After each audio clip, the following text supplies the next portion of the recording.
स्वागत है आप सभी का एक बार फिर से डेस्टिनेशन आईएएस के ऑफिशियल यूट्यूब चैनल पर। आज हम लोग सेट 8 के जो प्रश्न 15 प्रश्न कोर इकोनॉमिक्स से और बाकी के 5 प्रश्न जो कि इकोनॉमिक्स से रिलेटेड करंट अफेयर्स से है उनका सॉल्यूशन देखेंगे। और उम्मीद करूंगा कि आपको समझ में भी आएगा। और अगर ये वीडियोस आप तक पहुंच रहे हैं और आपको इससे लाभ प्राप्त हो रहा है तो हमारे चैनल को जरूर सब्सक्राइब करें और इस वीडियो को जरूर लाइक करें। चलिए पहले प्रश्न को देखते हैं। पहला प्रश्न जो है वो मैच द फॉलोइंग के रूप में है। यहाँ पे हम लोगों को इसको अरेंज करना है। तो यहाँ पे हमको लिस्ट 1 और लिस्ट 2 में हम लोग को मिलान करना है किससे क्या संबंधित है। तो सबसे पहले वीके आरवी राव। तो वीके आरवी राव ने हमको बताया कि आजादी से पहले भारत के राष्ट्रीय आय की गणना की कोशिश की थी और साइंटिफिक तरीके से किया था। तो यहाँ पे देखते हैं नेशनल इनकम कहाँ एस्टिमेशन है, यहाँ पे 2 नंबर पे है तो यहाँ पे 2 नंबर लिख देते हैं। सुखमय चक्रवर्ती के बारे में हम लोग जानते हैं कि एक 5 ईयर प्लान इनके द्वारा डिजाइन किया हुआ था। तो सुखमय चक्रवर्ती फिस्कल पॉलिसी यानी कि चौथे के लिए ये है कहते हैं जिम्मेदार हैं। तो सॉरी डेवलपमेंट प्लानिंग के लिए, सॉरी तीसरे डेवलपमेंट प्लानिंग के लिए उन्होंने 5 ईयर प्लान बनाया था। राजा चलया जो कि एक तरीके से कह सकते हो कर सुधार के लिए संबंधित है। तो कर किससे संबंधित होती है? राजकोषीय नीति से। तो फिस्कल पॉलिसी यानी कि चौथे संबंधित थे। और दांडेकर और रथ के बारे में जानते हैं। दांडेकर और रथ कमेटी जो है वो गरीबी के आकलन के लिए बनाई गई थी और गरीबी का आकलन हमको कहाँ दिख रहा है? 1 नंबर पर। तो ए का दो हमको कहाँ कहाँ मिल रहा है? बी और डी में मिल रहा है। चलिए बी का तीन कहाँ पे दिख रहा है? बी का 3 यहाँ पे दिख रहा है जो कि हमारा सही उत्तर हो जाएगा ऑप्शन डी। बाकी आप लोग मिला लेंगे। चलिए अगले प्रश्न पे चलते हैं। अगला प्रश्न जो है ये किसानों से संबंधित है और पूछा ये गया है कि किस वर्ष जो इन प्रोग्राम्स को शुरू किए गए थे उन्हीं के अनुसार इनको क्रमानुसार हमको अरेंज करना है। तो सॉयल हेल्थ कार्ड स्कीम जो है ये 2015 में शुरू की गई थी। चलिए किसान क्रेडिट कार्ड स्कीम जो है ये शुरू किया गया था 1998 में। चलिए प्रधानमंत्री फसल बीमा योजना, प्रधानमंत्री फसल बीमा योजना जो है ये 2016 में शुरू की गई थी। और डबलिंग फार्मर इनकम भी जो है 2016 में ही शुरू की गई थी। इसका मतलब खाली इतनी जानकारी से हम इस क्वेश्चन को सही से अरेंज नहीं कर पाएंगे क्योंकि 2016 दो बार आ गया। चलिए देखते हैं। जो प्रधानमंत्री फसल बीमा योजना है ये फरवरी माह में शुरू की गई थी, लेकिन डबलिंग फार्मर इनकम भी फरवरी माह की में शुरुआत की गई थी। यानी इतनी जानकारी से भी इस क्वेश्चन को हम लोग नहीं बना पाएंगे। तो यहां पे हम लोग तारीख को देख लें तो प्रधानमंत्री फसल बीमा योजना जो है वो 18 फरवरी को शुरू की गई थी, ये 28 फरवरी को शुरू किया गया था। यानी सबसे पहले कौन होगा? 2 नंबर ऑप्शन। दो के बाद 2 के बाद 1 नंबर, 1 के बाद हम लोग को फसल बीमा योजना वाली स्कीम है वो हमको शुरू करनी है यानी कि 3 नंबर, फिर 4 नंबर यानी 2134। 2134 हमको कहाँ मिल रहा है? बी में, जो इस प्रश्न का सही उत्तर होगा। चलिए अगले प्रश्न की ओर बढ़ते हैं। इसे पूछा यह जा रहा है कि कौन सी ऐसी गरीबी होती है, सॉरी कौन सा ऐसा टर्म होता है जिसको कि हम लोग गरीब बेरोजगारी के आकलन के लिए इस्तेमाल करते हैं। क्या वो पॉपुलेशन यानी जनसंख्या होता है? क्या वो बच्चों की संख्या को छोड़ के किया जाता है? क्या वो लेबर फोर्स होता है? या पॉपुलेशन जो कि वृद्ध लोग हो चुके हैं उनको छोड़कर हो सकता है? तो अनएम्प्लॉयमेंट का जो फॉर्मूला होता है वो होता है unemployment rate equals to work force divided by labour force multiplied by 100। तो यहां पे हमको लेबर फोर्स कहां दिख रहा है? ऑप्शन सी में दिख रहा है, जो इस प्रश्न का सही उत्तर बनेगा। चलिए अगले क्वेश्चन पे चलते हैं। यहां पे कुछ स्टेटमेंट्स दिए गए हैं और पूछा गया है इनमें से कितने स्टेटमेंट्स जो है वो इनकरेक्ट हैं। चलिए देखते हैं। कह रहा है growth recession is when an economy is growing at such a slow pace that more jobs are being lost than are being added. यानी जो ग्रोथ रिसेशन होता है उस दौरान जो विकास की दर इतनी ही धीमी होती है कि जितनी नौकरी सृजन हो रही है उससे कहीं ज्यादा लोगों की नौकरी चली जाती है। और यह कथन बिल्कुल सही है। चलिए, डबल डिप्रिसिएशन के बारे में पूछा गया है। It refers to a recession followed by a short lived recovery followed by another recession. तो जब हम लोग इकोनॉमी जब रिकवर करती है, जब नीचे जाती है उसको रिसेशन कहते हैं, जब ऊपर उठता है तो रिकवरी कहा जाता है। लेकिन यहाँ पे डबल डिप्रिसिएशन कहा गया, यानी कि इकोनॉमी नीचे आई, रिकवरी होना शुरू हुआ, लेकिन फिर से इकोनॉमी नीचे ही चला गया, तो इसी को डबल डिप्रिसिएशन कहते हैं। यानी ये कथन भी बिल्कुल सही है। फिर क्या कहता है, during recovery period and economic demand picks up to such a high level that it exceeds sustainable production level. यानी कि जब इकोनॉमी रिकवरी कर रही होती है तब इकोनॉमी का जो मांग पक्ष होता है वो इतनी तेजी से बढ़ने लगता है कि सप्लाई यानी आपूर्ति पक्ष उसके साथ तालमेल नहीं बैठा पाता। और ये कथन बिल्कुल गलत है, क्योंकि ये जो कहानी होती है वो रिकवरी में नहीं, वो बूम या जिसको हम लोग कहते हैं पीक में होती है, रिकवरी में नहीं होता। रिकवरी में क्या होता है, इकोनॉमी धीरे धीरे ग्रेजुअली ऊपर बढ़ रही है। तो कौन सा कथन इनकरेक्ट है, तो इनकरेक्ट कौन सा वाला है, सी वाला है, यानी तीसरा वाला इनकरेक्ट है, वो हमारे प्रश्न का सही उत्तर होगा। अगले प्रश्न की ओर बढ़ते हैं। इसमें कुछ इन्फ्लेशन से संबंधित कुछ स्टेटमेंट्स दिए हुए हैं, हमको देखना है कौन सा इसमें से सही है, करेक्ट है। चलिए देखते हैं। कह रहा है, the bonus brought by the inflation to the lending institution is known as inflation premium। यानी इन्फ्लेशन प्रीमियम उस स्थिति को कहते हैं जब मुद्रास्फीति के आने के कारण जो लोन देने वाले लोग हैं उनको लाभ हो। तो हमको बहुत अच्छे से पता है कि जब मुद्रास्फीति आती है तो लोन देने वाले लोगों को लाभ नहीं होता है, लोन लेने वालों को लाभ होता है, यानी कि बोरोअर को लाभ होता है, लेंडर्स को लाभ नहीं होता। तो जो इन्फ्लेशन प्रीमियम है वो उस लाभ को कहते हैं जो लाभ मिलता है उधार लेने वालों को, क्योंकि इन्फ्लेशन आ गया है। तो पहला कथन क्या हो गया, पहला कथन गलत है। दूसरा, the interest bank charges on their lending is known as nominal interest rate. तो नॉमिनल इंटरेस्ट रेट क्या होता है कि जो बाजार की जो मौजूदा ब्याज दर है उसको हम लोग नॉमिनल इंटरेस्ट रेट कहते हैं। जब उससे हम लोग मुद्रास्फीति के दर को घटा देते हैं तब हमको मिलता है रियल इंटरेस्ट रेट। तो जो बैंक हमें उधार देती है वो उसी को हम लोग क्या कहते हैं, बाजार के अभी मौजूदा ब्याज दर। तो ये कथन बिल्कुल सही है। अगले स्टेटमेंट पे चलते हैं। यहां पे क्या कह रहा था, real interest rate is always lower than the nominal interest rate if the inflation is taking place. तो यहां पे कह रहा है कि नॉमिनल इंटरेस्ट रेट जो होगा वो रियल इंटरेस्ट रेट से हमेशा क्या होगा, ज्यादा होगा, क्योंकि यहां पे रियल इंटरेस्ट रेट के बारे में क्या कहा गया कि वो कम होगा। तो नॉमिनल इंटरेस्ट रेट क्या होगा, ज्यादा होगा अगर इन्फ्लेशन हो तो अभी जैसा कि हमने आपको बताया कि नॉमिनल इंटरेस्ट रेट से जब हम लोग इन्फ्लेशन रेट को नॉमिनल इंटरेस्ट रेट से जब हम लोग इन्फ्लेशन की दर को घटाते हैं तब हमको रियल इंटरेस्ट रेट मिलता है। तो जाहिर सी बात है कि नॉमिनल इंटरेस्ट रेट हमेशा क्या होगा, ज्यादा होगा, रियल इंटरेस्ट रेट कम होगी। तो ये कथन भी बिल्कुल सही है। अगले स्टेटमेंट पे चलते हैं। Rising inflation premium shows increasing profit of the lending institution. यानी कि जब कहते हैं इन्फ्लेशन प्रीमियम बढ़ेगा तो उधार देने वालों को होने वाला जो लाभ है वो भी बढ़ जाएगा। तो हमने पहले ही स्टेटमेंट में कहा था कि इन्फ्लेशन से लाभ उधार लेने वालों को मिलता है, उधार देने वालों को नहीं मिलता, इसलिए चौथा कथन भी गलत है। तो सही कौन सा कथन है, दूसरा और तीसरा, जो कि ऑप्शन बी है। चलिए अगले प्रश्न की ओर चलते हैं। क्या कहता है, which of the following statement is are correct. कौन से कथन सही हैं। कह रहा है, under physical capital items like cash, raw material etcetera are called fixed capital. तो फिजिकल कैपिटल में अधीन जो ये वस्तुएं आती हैं, कैश, रॉ मटेरियल एक्सेट्रा, इसको फिक्स्ड कैपिटल नहीं कहते। फिक्स्ड कैपिटल हम उन वस्तुओं को कहते हैं जो कि इस्तेमाल होने के बाद भी उसमें कोई परिवर्तन ना आए, उसकी क्वांटिटी में कोई चेंज ना आए। तो यहां पे हम लोग क्या देख रहे हैं कि अगर कैश, रॉ मटेरियल इत्यादि का अगर हम लोग बात करें तो जैसे जैसे प्रोडक्शन होते जाता है ये यूज अप हो जाता है, इसलिए इसको हम लोग फिक्स्ड कैपिटल नहीं कहते। अगले स्टेटमेंट पे चलते हैं, यानी कि ये स्टेटमेंट गलत हो गया। अगला कहता है, under physical capital items like building machines etcetera, machines and tool etcetera are called working capital.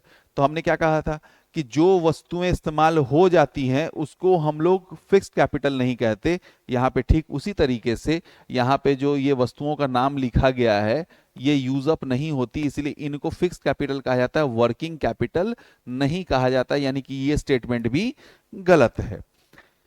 तीसरा स्टेटमेंट क्या कहता है, physical capital is divided into fixed capital and working capital. ये कथन बिल्कुल सही है कि जो फिजिकल कैपिटल होता है उसको दो भागों में विभाजित किया जाता है। कौन सा, फिक्स्ड कैपिटल और वर्किंग कैपिटल। तो कथन कौन सा सही है, तो केवल तीसरा सही है जो ऑप्शन ए में लिखा हुआ है। अगले प्रश्न पे चलते हैं। A line that traces the relationship between the rate of return on bonds on different maturity is called, यानी अलग अलग समय अवधि के बॉन्डों पर मिलने वाले लाभ को दर्शाने के लिए जो रेखा होती है उसे क्या कहा जाता है, तो उसे यील्ड कर्व कहा जाता है। अगले प्रश्न पे चलते हैं। Select the correct answer, correct statement relating to helicopter money. Helicopter money क्या होता है, हेलीकॉप्टर मनी होता है कि एक सज्जन हुआ करते थे, उनका नाम था मिल्टन फ्रीडमैन। मिल्टन फ्रीडमैन ने कहा कि भाई, ये एक अमेरिकी अर्थशास्त्री हुआ करते थे, उन्होंने कहा कि अगर अर्थव्यवस्था साधारण परिस्थितियों से परे बिगड़ चुकी है तो वैसी इस परिस्थिति में इकोनॉमी को अगर सही ट्रैक पर लाना है तो इकोनॉमी में सरकार को पैसे को इस तरह से बिखेर देना चाहिए जैसे हेलीकॉप्टर उड़ने पे हवा बिखेरती है, यानी सबके पास बराबर या फिर किसी के पास ज्यादा किसी के पास कम जाए उससे ध्यान नहीं देना है, आपको बस इकोनॉमी में पैसे पंप करने हैं। तो इसी को हम लोग कहते हैं हेलीकॉप्टर मनी। अब चलिए देखते हैं कौन से कथन यहाँ पे हेलीकॉप्टर मनी के बारे में सही कहा गया है। पहला कहता था, flow of money in the economy system due to quantitative tapering. Tapering मतलब क्या होता है, घटाना। तो हमने यहां पे क्या कहा कि इकोनॉमी में पैसे की मात्रा को बढ़ाना है, तो यानी कि पहला कथन क्या हो गया, गलत। अगला है, quantitative easing makes flow such currency in the economy. Quantitative easing मतलब जब जानबूझकर बाजार में पैसे की मात्रा को बढ़ाई जाए, यानी quantity of money is increased in the economy, उसको हम लोग कहते हैं क्वांटिटेटिव ईजिंग। तो कह रहा है कि क्वांटिटेटिव ईजिंग की पॉलिसी अपनाओगे तो अर्थव्यवस्था में ऐसे पैसे बढ़ जाएंगे, तो ये कथन बिल्कुल सही है।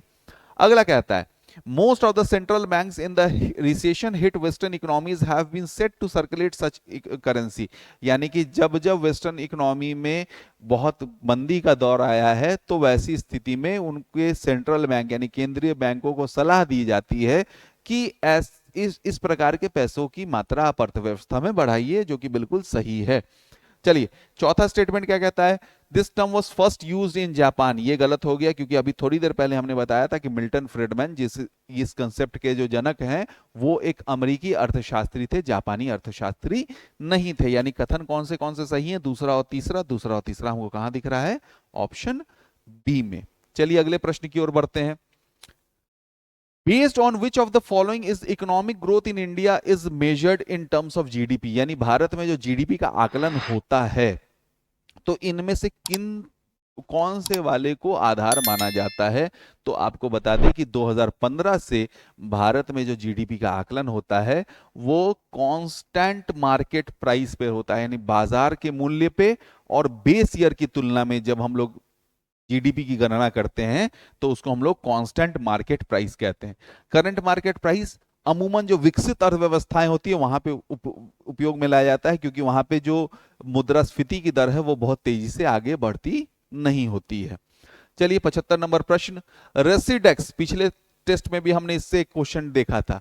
रेसिडेक्स किससे संबंधित है, तो हमने आपको बताया था कि नेशनल हाउसिंग बैंक ने 2007 में जमीन और मकान या रहने में लोगों को कितना ज्यादा खर्च उठाना पड़ रहा है पहले के अनुपात में, उसको देखने के लिए एक इंडेक्स की शुरुआत की थी जिसका नाम रखा था रेसिडेक्स, और ये ऑप्शन हमको दिख रहा है डी में, यानी land prices.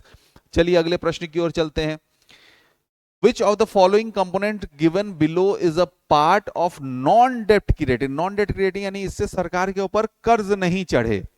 Non debt creating capital receipt यानी ऐसी पूंजीगत प्राप्तियों के बारे में हमें बताना है जो सरकार के ऊपर कर्जा ना चढ़ाए।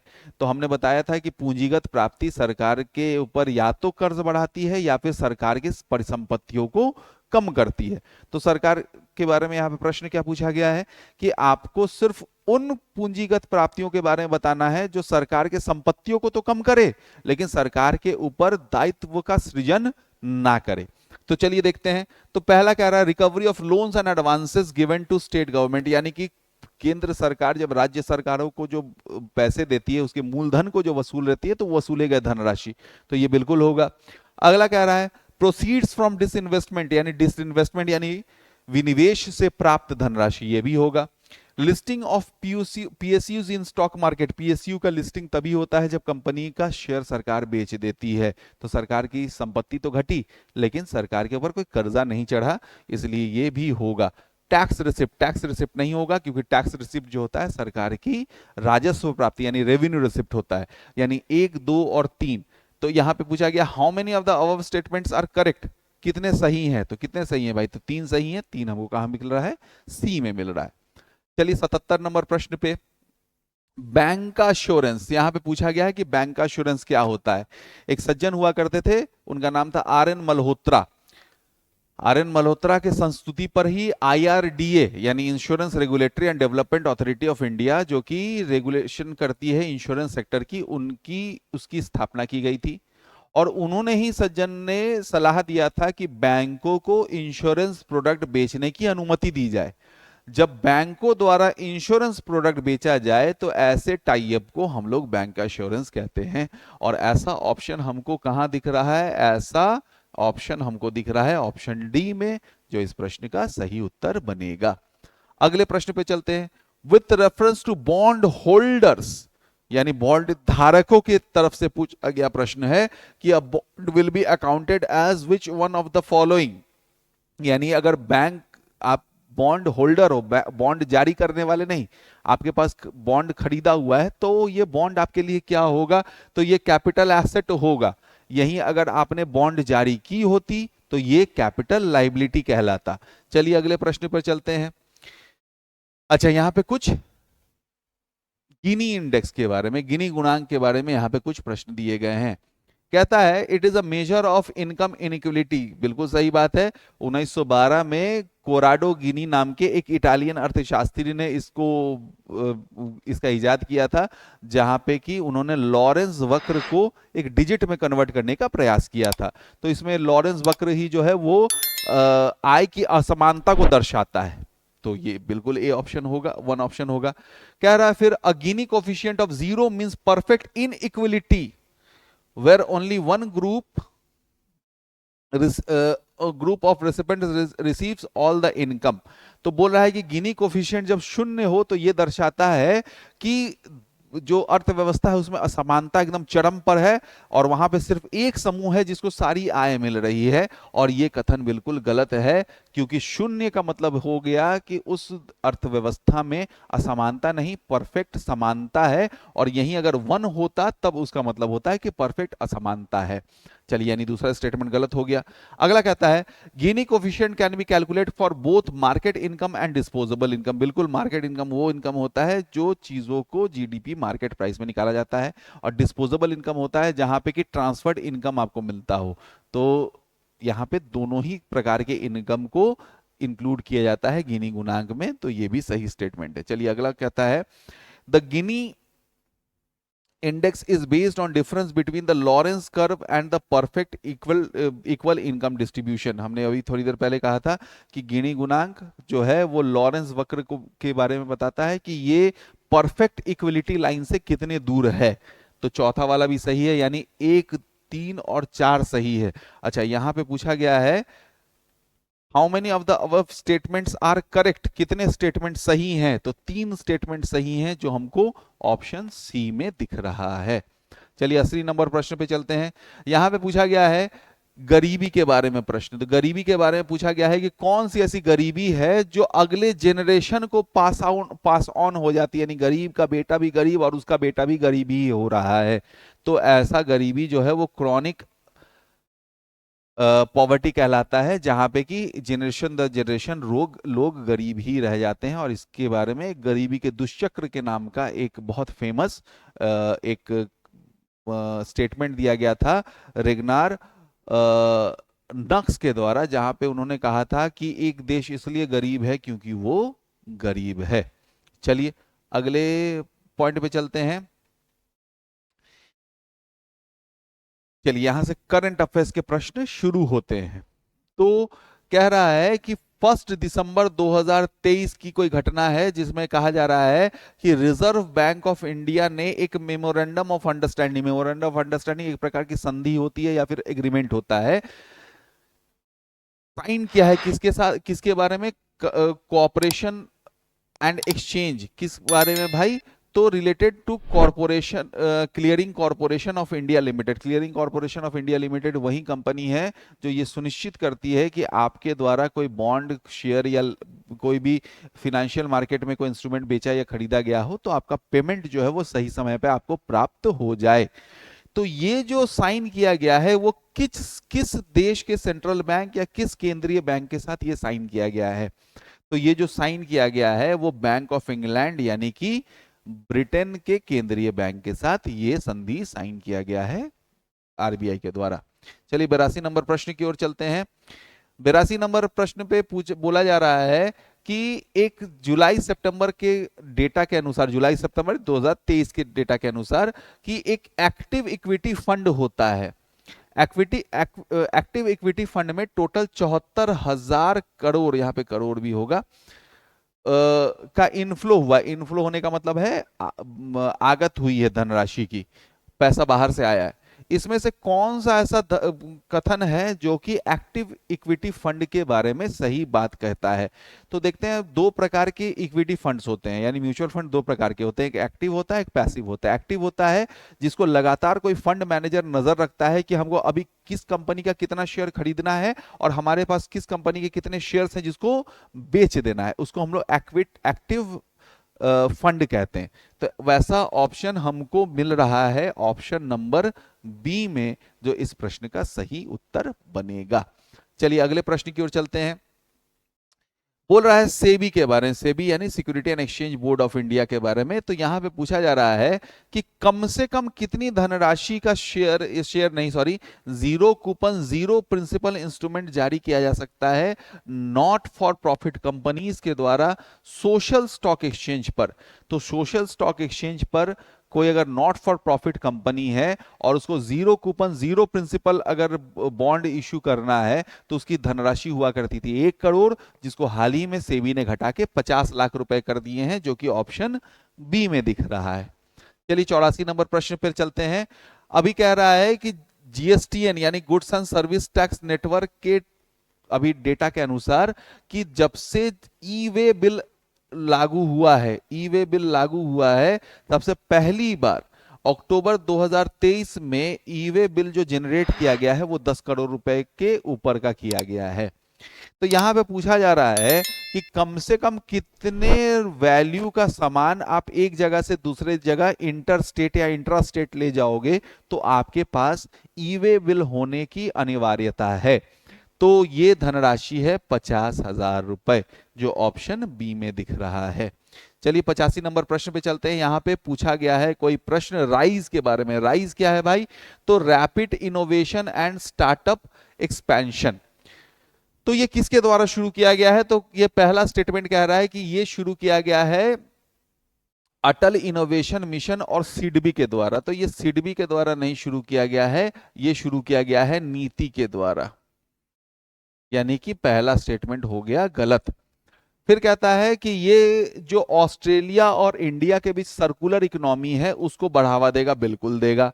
फिर कहता है क्या है? Its target audience will be startups and small to mid size enterprises, यानी कि इसकी जो टारगेट ऑडियंस यानी कि जो जिस पे ध्यान देगा वो छोटे उद्योग या फिर स्टार्टअप्स होंगे, ये भी बिल्कुल सही है। फिर अगला स्टेटमेंट कहता है कि यहाँ पे जो स्टार्टअप्स पार्टिसिपेट करेंगे उनको 40,000 रुपए तक दिया, 4 लाख रुपए तक होगा, यहाँ पे एक शून्य कम हो चुका है, तो दिया जाएगा। तो यहाँ पे ये कथन भी बिल्कुल सही है। तो यहाँ पे पूछा जा रहा है कि कितने कथन सही हैं, तो 2 और 3 सही है, तो यानी 2 कथन सही है, यानी बी सही हो गया। इसी के साथ आपके इकोनॉमिक्स के प्रश्न होते हैं खत्म। बाकी प्रश्नों के साथ यानी बाकी करंट अफेयर्स के प्रश्नों के साथ आपके अभी सम्मुख आएंगे हमारे दिव्यांशु सर। आप लोगों से मिलते हैं अब अगले हफ्ते, तब तक के लिए धन्यवाद।